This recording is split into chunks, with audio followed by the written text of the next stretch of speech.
నా ప్రియమైన సోదరులారా, సోదరీమణులారా, అస్సలాం అలైకుం వరహ్మతుల్లాహి వబరకాతుహ్. సుభానల్లాహ్, మీకు అనిపిస్తుందా? ఆ పవిత్రమైన గాలి, మీ హృదయంలో ఆ మెత్తని గుసగుస, రంజాన్ వచ్చేసింది. మనం ఎదురుచూస్తున్న మాసం, దేవదూతలు ఎదురుచూసే మాసం, జన్నత్ ద్వారాలు తెరుచుకునే మరియు జహన్నం ద్వారాలు మూసుకునే మాసం. మనలో కొందరు 30వ, 40వ, బహుశా 50వ సారి రంజాన్ను కలుసుకుంటున్నారు. కొందరు మొదటిసారి. కాని మీకు తెలుసా? మనలో ఎవరికీ తెలియదు మనం దీన్ని మళ్ళీ కలుసుకుంటామో లేదో. ఇది మీ చివరి రంజాన్ కావచ్చు. ఇది నాది కావచ్చు. మరియు ఇది మిమ్మల్ని భయపెట్టడానికి కాదు, ఇది మిమ్మల్ని మేల్కొలపడానికి. కాబట్టి ఇప్పుడు మిమ్మల్ని మీరు అడుసుకోండి, ఇది నిజంగా నా ఉత్తమ అవకాశం అయితే ఏమిటి? అల్లాహ్ తన అపరిమితమైన దయతో నా జీవితాన్ని శాశ్వతంగా మార్చడానికి నాకు ఈ రంజాన్ ఇచ్చాడు అయితే ఏమిటి? దీన్ని విలువైనదిగా చేద్దాం. పాయింట్ 1, సరైన నియ్యత్తో ప్రారంభించండి. అన్నీ మీ నియ్యత్, మీ ఉద్దేశంతో ప్రారంభమవుతాయి. మీరు అందరూ ఉపవాసం ఉంటున్నారు కాబట్టి మీరు ఉపవాసలు ఉండట్లేదు. ఇది సంప్రదాయం కాబట్టి మీరు తరావీహ్ నమాజ్ చేయట్లేదు. మీరు ఇది ఒక కారణం కోసం చేస్తున్నారు, ఎందుకంటే అల్లాహ్ ఆజ్ఞాపించాడు, మరియు మీరు ఆయనను ప్రేమిస్తారు. ప్రవక్త ముహమ్మద్ సల్లల్లాహు అలైహి వసల్లం చెప్పారు, చర్యలు నియత్పై ఆధారపడి ఉంటాయి. కాబట్టి ఈ రాత్రి మీ నియత్ను పునరుద్ధరించండి. చెప్పండి, యా అల్లాహ్, ఈ రంజాన్ నన్ను మార్చాలని నేను కోరుకుంటున్నాను. నేను దాన్ని ప్రవేశించిన దానికంటే మెరుగ్గా బయటకు రావాలనుకుంటున్నాను. నీ ఆరాధన యొక్క తీపిని నేను రుచి చూడాలనుకుంటున్నాను. మీ ఉద్దేశం స్వచ్ఛంగా ఉన్నప్పుడు అతి చిన్న చర్య కూడా అల్లాహ్ దృష్టిలో అద్భుతమైనదిగా మారుతుంది. పాయింట్ 2, ఖురాన్ను మీ సహచరుడిని చేసుకోండి. రంజాన్ ఖురాన్ మాసం. ఈ మాసంలోనే అది అవతరించింది. దేవదూతలు దానితో దిగివస్తారు. జిబ్రీల్ అలైహిస్సలాం ప్రతి రాత్రి ప్రవక్త సల్లల్లాహు అలైహి వసల్లం దగ్గరికి దాన్ని సమీక్షించడానికి వచ్చేవారు. కాబట్టి నేను మిమ్మల్ని అడుగుతున్నాను, మీరు చివరిసారి ఎప్పుడు ఖురాన్తో కూర్చున్నారు? బాధ్యత కాదు, కానీ కోరికతో. మీరు చివరిసారి ఎప్పుడు ఒక ఆయత్పై ఏడ్చారు, ఒక ఆజ్ఞపై ఆలోచించారు, అల్లాహ్ వాగ్దానంపై నవ్వారు? ఈ రంజాన్లో ఒక ప్రణాళిక చేసుకోండి. ఫజ్ర్ తర్వాత ఒక పేజీ, మగ్రిబ్ తర్వాత 2 పేజీలు. కారులో వినండి. దాని అర్థాలపై ఆలోచించండి. అది మీ హృదయాన్ని నయం చేయనివ్వండి, మీ నిర్ణయాలకు మార్గదర్శకం చేయనివ్వండి, మీ ఆత్మను మృదువుగా చేయనివ్వండి. ఒక ఆయత్ లేదా ఒక సూరా అర్థాన్ని అర్థం చేసుకోవడానికి ప్రయత్నించండి. మీరు నిజంగా శ్రద్ధ చూపిస్తే అల్లాహ్ ఖురాన్ ద్వారా మీతో మాట్లాడుతున్నట్లు మీకు అనిపిస్తుంది. కేవలం ఏకాగ్రత చూపండి, మీరు మీ పట్ల అల్లాహ్ ప్రేమను అనుభవిస్తారు. ఎందుకంటే వల్లాహి, ఖురాన్ తీర్పు దినాన మీకు అనుకూలంగా లేదా మీకు వ్యతిరేకంగా సాక్ష్యం ఉంటుంది. ఈ రంజాన్ను అల్లాహ్ గ్రంథంతో మీరు మళ్లీ ప్రేమలో పడిన మాసంగా చేసుకోండి. పాయింట్ 3, కేవలం కడుపుతో ఉపవాసం ఉండకండి, మీ మొత్తం వ్యక్తిత్వంతో ఉపవాసం ఉండండి. ఉపవాసం కేవలం ఆహారం మరియు పానీయాల గురించి కాదు. ప్రవక్త సల్లల్లాహు అలైహి వసల్లం చెప్పారు, అబద్ధ మాటలు మరియు దానిపై చర్య తీసుకోవడం మానని వారికి అతను తన ఆహారం మరియు పానీయాన్ని వదిలివేయడంలో అల్లాహ్కు ఎటువంటి అవసరం లేదు. అంటే మీ కళ్ళు కూడా ఉపవాసం ఉండాలి, హరాం నుండి, అంతులేకుండా స్క్రోల్ చేయడం నుండి, అల్లాహ్ను అసంతృప్తి పరిచేది చూడకుండా. మీ నాలుక ఉపవాసం ఉండాలి, గీబత్ నుండి, అబద్ధాలు నుండి, వాదనలు నుండి, కఠినమైన మాటల నుండి. మీ చెవులు ఉపవాసం ఉండాలి, గాసిప్ నుండి, మిమ్మల్ని దారి తప్పించే సంగీతం నుండి, మిమ్మల్ని ఆయన స్మరణ నుండి దూరం చేసే సంభాషణల నుండి. మీ హృదయం ఉపవాసం ఉండాలి, అసూయ నుండి, కోపం నుండి, అహంకారం నుండి మరియు పగల నుండి. ఇదే నిజమైన ఉపవాసం. ఇదే మిమ్మల్ని మార్చుతుంది. కాబట్టి మీ ఆకలి మీ నఫ్స్ను దాని చెత్త కోరికల నుండి ఆకలితో ఉంచమని మీకు గుర్తు చేయనివ్వండి. ఇతరులను బాధపెట్టిన, హృదయాలను విరిచిన, అబద్ధ వాగ్దానాలు చేసిన, చిన్న వ్యక్తిగత లాభం కోసం ద్రోహం చేసిన వ్యక్తులు ఉన్నారు. అలాంటి వ్యక్తులకు ఉపవాసం కేవలం ఆకలితో మరియు దాహంతో ఉండడం కంటే ఎక్కువ అవుతుంది. నిజమైన నోము కేవలం ఆహారం నుండి దూరంగా ఉండడం కాదు, కాని అన్యాయం, అబద్ధాలు మరియు హాని నుండి కూడా. ఒక వ్యక్తి క్షమాపణ కోరే వరకు, విరిగినదాన్ని సరిదిద్దే వరకు మరియు తన మార్గాలను మార్చుకునే వరకు నోము యొక్క ఆత్మ అసంపూర్ణంగా ఉంటుంది. పాయింట్ 4. లైలతుల్ ఖద్ర్ను మీ జీవితం దానిపై ఆధారపడినట్లు వెంబడించండి.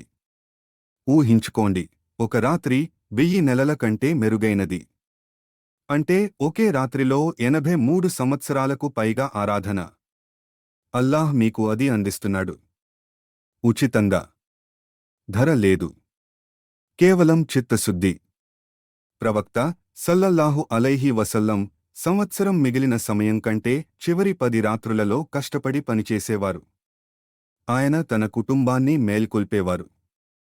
ఆయన తన బెల్ట్ను బిగించేవారు. ఆయన నమాజ్లో చాలాసేపు నిలబడేవారు. ఆయన పాదాలు వాచేవి. కాబట్టి చివరి 10 రాత్రులను నిద్రపోవడంలో, షాపింగ్ చేయడంలో లేదా షోలు చూడటంలో వృధా చేయవద్దు. మేల్కొనండి. మీ ప్రభువు ముందు నిలబడండి. ఆయన ముందు ఏడవండి. ఆయన నుండి అన్నీ అడగండి. క్షమాపణ, జన్నత్, ఉపశమనం, మార్గదర్శకత్వం, స్వస్థత. మరియు మీ పూర్ణ హృదయంతో చెప్పండి, అల్లాహుమ్మా ఇన్నక అఫువున్ తుహిబ్బుల్ అఫ్వా ఫాఫు అన్ని. ఓ అల్లాహ్, నీవు అత్యంత క్షమాశీలుడివి మరియు నీవు క్షమించడం ఇష్టపడతావు, కాబట్టి నన్ను క్షమించు. మీరు అనుభవించకపోవచ్చు. మీరు దేవదూతలను చూడకపోవచ్చు. కాని నన్ను నమ్మండి, ఆ రాత్రి మీ విధిని మారుస్తుంది. పాయింట్ 5. ఉదారంగా ఉండండి. ప్రవక్త సల్లల్లాహు అలైహి వసల్లం లాగా ఇవ్వండి. ప్రవక్త సల్లల్లాహు అలైహి వసల్లం ప్రజలలో అత్యంత ఉదారులు మరియు రంజాన్లో అత్యంత ఉదారంగా ఉండేవారు. ఇబ్న్ అబ్బాస్ ఈ పవిత్ర మాసంలో దానధర్మాల విషయంలో ఆయన వీచే గాలిలా ఉండేవారని చెప్పారు. కాబట్టి ఈ రంజాన్లో మీ చేతులు తెరవండి. మస్జిద్కు ఇవ్వండి. నోము ఉన్న వ్యక్తికి ఆహారం పెట్టండి. అనాథకు సహాయం చేయండి. మీ తల్లిదండ్రులకు మద్దతు ఇవ్వండి. మరియు నా దగ్గర ఎక్కువ లేదు అని అనుకోవద్దు. విధవ 2 చిన్న నాణేలు ఇచ్చింది మరియు ప్రవక్త సల్లల్లాహు అలైహి వసల్లం ఆమె అందరికంటే ఎక్కువ ఇచ్చిందని చెప్పారు, ఎందుకంటే ఆమె తన అవసరంలో నుండి ఇచ్చింది, తన మిగులు నుండి కాదు. చిరునవ్వు కూడా దానం. మంచి మాట దానం. మార్గం నుండి హానిని తొలగించడం దానం. మీ సమయం, మీ దయ, మీ దుఆతో ఉదారంగా ఉండండి. ఈ రంజాన్ను మీ హృదయం ఇవ్వడం నేర్చుకునే మాసంగా చేసుకోండి. పాయింట్ 6. ప్రతిరోజూ చిత్తశుద్ధితో దుఆ చేయండి. మీరు ఆయనను అడిగినప్పుడు అల్లాహ్ ఇష్టపడతాడు. మీరు అడగనప్పుడు ఆయన కోపగించుకుంటాడు. ప్రవక్త సల్లల్లాహు అలైహి వసల్లం చెప్పారు, దుఆ ఆరాధన. మరియు రంజాన్లో మీ దుఆ తిరస్కరించబడదు. మీరు ఆయన కోసం నోము ఉంటున్నారు. ఆయన మీకు సమాధానం ఇవ్వడానికి వేచి ఉన్నాడు. కాబట్టి మీ దుఆను మీకు మాత్రమే పరిమితం చేయకండి. మీ తల్లిదండ్రులకు, మీ పిల్లలకు మరియు మొత్తం ఉమ్మత్ కోసం దుఆ చేయండి. అల్లాహ్ నుండి జన్నత్ అడగండి. ఆయన నుండి క్షమాపణ అడగండి. మీ హృదయంపై భారంగా ఉన్న బాధ గురించి ఆయన ముందు ఏడవండి. గుర్తుంచుకోండి, మీరు అల్లాహ్ను అడుగుతున్నారు, అల్ఘనీ, ఎవరికీ ఏదీ అవసరం లేనివాడు. అసాధ్యంగా అనిపించేది కూడా అడగండి, ఎందుకంటే మీకు అసాధ్యమైనది అల్లాహ్కు ఎప్పుడూ అసాధ్యం కాదు. నిశ్చేతతో అడగండి, ఆయన జ్ఞానంపై విశ్వసించండి, మరియు మీ దుఆ అంగీకరించబడుతుందని విశ్వసించండి. మీ దుఆలపై ఎప్పుడూ సందేహించవద్దు. మరియు ఇఫ్తార్ సమయంలో, రాత్రి చివరి 3వ భాగంలో, సుజూద్లో దుఆ చేయండి. ఇవి బంగారు క్షణాలు. వాటిని వృధా చేయవద్దు. అల్లాహ్తో మాట్లాడండి, ఆయన మీ ఏకైక ఆశ అన్నట్లుగా. ఎందుకంటే ఆయనే. పాయింట్ 7. ఈ రంజాన్ నుండి వేరే వ్యక్తిగా వెళ్ళండి. ఇదిగో నిజమైన పరీక్ష. ఈద్లో మీరు ఎలా ఉంటారు? మీరు పాత అలవాట్లకు తిరిగి వెళ్తారా? ఖురాన్పై మళ్లీ దుమ్ము పోసుకుంటుందా? నమాజ్ మళ్లీ తొందరగా మరియు నిర్లక్ష్యంగా అవుతుందా? లేదా మీరు రంజాన్ వెలుగును షవ్వాల్లోకి, జుల్ఖిదాలోకి మీ మిగిలిన జీవితంలోకి తీసుకెళ్తారా? సహాబాలు 6 నెలలు అల్లాహ్ తమ రంజాన్ను అంగీకరించాలని దుఆ చేసేవారు. వారు దానిని అంత విలువైనదిగా భావించారు. కాబట్టి ఈరోజు నిర్ణయించుకోండి, ఈ రంజాన్ తర్వాత నేను అదే వ్యక్తిని కాను. నేను ఫజ్ర్ నమాజ్ సమయానికి చేసే వ్యక్తిని అవుతాను. నా నాలుకను కాపాడుకునే వ్యక్తిని. ఖురాన్ను ప్రేమించే వ్యక్తిని. అల్లాహ్కు దగ్గరగా ఉన్న వ్యక్తిని. ఈ రంజాన్ను మీ మలుపు బిందువుగా చేసుకోండి.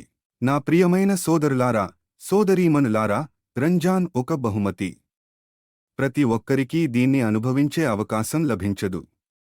కొన్ని ఆత్మలు ఇది రాకముందే మనల్ని విడిచిపెట్టాయి. కొన్ని ఇది ముగిసేలోపు వెళ్ళిపోతాయి. కానీ మీరు ఇక్కడ ఉన్నారు. అల్లాహ్ మిమ్మల్ని దీనికి సాక్షిగా ఉండటానికి ఎంచుకున్నాడు. కాబట్టి దీన్ని అలాగే వెళ్ళిపోనివ్వవద్దు. దీన్ని ఏదైనా ఇతర మాసంలా గడపవద్దు. దీన్ని పట్టుకోండి. దీన్ని ఆలింగనం చేసుకోండి. దీనిలో మిమ్మల్ని మార్చుకోండి. ఎందుకంటే నేను మీకు వాగ్దానం చేస్తున్నాను, మీరు ఒక రోజు అల్లాహ్ ముందు నిలబడినప్పుడు మీరు కోల్పోయిన నిద్రకు పశ్చాత్తాపపడరు.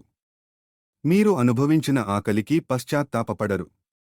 మీరు వృధా చేసిన రాత్రులకు మాత్రమే పశ్చాత్తాపపడతారు. దీన్ని మీ జీవితంలో అత్యుత్తమ రంజాన్గా చేసుకోండి. ప్రతి సజ్దాను లెక్కించండి. ప్రతి నోమును చిత్తశుద్ధితో చేయండి. ప్రతి దుఆను మీ ఆత్మ లోతుల నుండి చేయండి. మరియు ఇన్షా అల్లాహ్, ఈద్ వచ్చినప్పుడు మీరు వెనక్కి తిరిగి చూసి చెబుతారు, అల్హందులిల్లా. ఇదే అన్నిటినీ మార్చిన మాసం. అల్లాహ్ మన నోములను, మన నమాజ్లను, మన కన్నీళ్లను మరియు మన ప్రయత్నాలను అంగీకరించుగాక. ఆయన మన పాపాలను క్షమించుగాక, మన స్థాయిలను ఎత్తుగాక, మరియు మాకు లైలతుల్ ఖద్ర్ ప్రసాదించుగాక. ఆయన మనల్ని ప్రతి పాపం క్షమించబడి మరియు ప్రతి దుఆ అంగీకరించబడి రంజాన్ వదిలిపెట్టే వారిలో చేరుగాక. ఆమీన్.